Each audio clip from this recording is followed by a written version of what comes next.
अस्सलामुअलैकुम, मैं हूं सबा भट्टी और आप देख रहे हैं MAT20 न्यूज HD। आइए नजर डालते हैं आज की अहम खबर पर।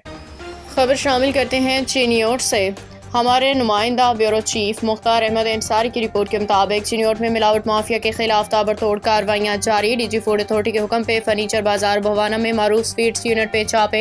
एक स्वीट यूनिट को प्रोडक्शन बंद, एक यूनिट के 1 लाख जुर्माना आयद। भारी मिकदार में ममनुआ अशिया पैकिंग मटीरियल तल्फ कर दिया। चूल्हा, सिलेंडर, पैन और दीगर अशिया जब्त। फर्नीचर बाजार में वाक़ मारूफ स्वीट यूनिट को 1 लाख रुपए जुर्माना आयद किया गया। भवाना में मारूफ बेकरी की प्रोडक्शन इसलाह तक बंद कर दी गई। प्रोसेसिंग एरिया में सफाई के नाकस इंतजामात, परिंदे हशरात मौजूद पाए गए। मुलाजमीन की ज़ाती सफाई सिफर, मेडिकल और ट्रेनिंग सर्टिफिकेट अदम मौजूद पाए गए। नॉन फूड ग्रेड पैकिंग में मटीरियल से मिठाई और बेकरी की पैकिंग, खुले प्रोसेसिंग एरिया में टूटे फर्श पे गंदा पानी मौजूद पाया गया। खुराक में मिलावट, जालसाजी करने वाले अनासर के खिलाफ बिला इम्तियाज कार्रवाइयाँ जारी हैं। शहरियों तक महफूज खुराक को यकीनी फराहमी तक ऑपरेशन जारी रहेंगे। तर्जुमान